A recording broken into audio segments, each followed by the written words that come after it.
Coucou, c'est Myriam, bienvenue sur mon émission TV version YouTube. Comment faire pour repérer le vrai visage d'une personne sans effort? Et franchement, il n'y a rien de plus simple. Tu sais, il y a beaucoup de personnes qui ont du mal à voir le vrai visage des gens. C'est vraiment un truc de fou. Il y a beaucoup de personnes qui sont dans ce genre de situation. Et quand tu es dans ce genre de situation-là, en fait, parfois, il y a des moments où tu ne veux pas vraiment voir le visage de cette personne parce que tu préfères garder l'image qu'elle avait avant, au lieu de vraiment voir le visage de cette personne. Ça existe, malheureusement, dans les relations en général, ça peut arriver. Je vais te donner un secret. La technique secrète pour voir le vrai visage de cette personne. La technique secrète pour voir le vrai visage de la personne, c'est vraiment facile. C'est l'indifférence totale.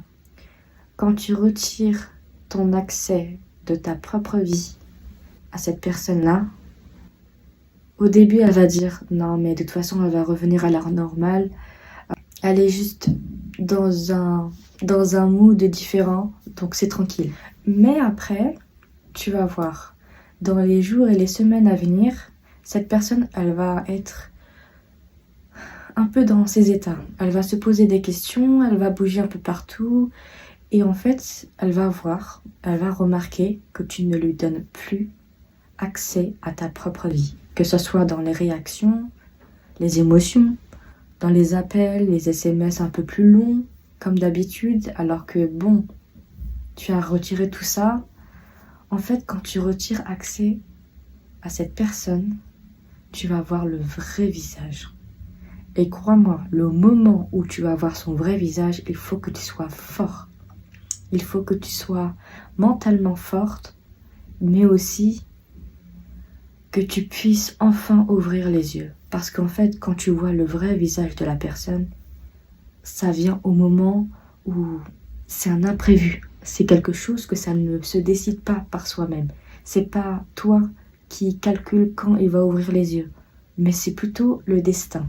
D'accord. Perso, ça fait depuis quelques temps déjà, par expérience, j'ai déjà vécu ça. J'ai retiré accès à une personne qui m'était chère. Et avec le temps, il a fini par devenir fou. Vraiment fou. Pendant 5 ans. Pendant 5 ans que ça a duré. Et malgré que je m'étais séparée de cette personne, que j'ai pris ma distance, etc. parce que j'ai vu son vrai visage, c'est là que j'ai compris que j'avais repris mon pouvoir féminine. La vérité, elle fait mal au début. Elle fait super mal. Je t'assure, c'est horrible.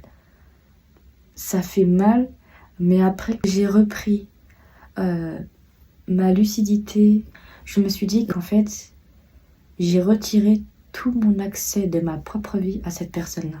5 longues années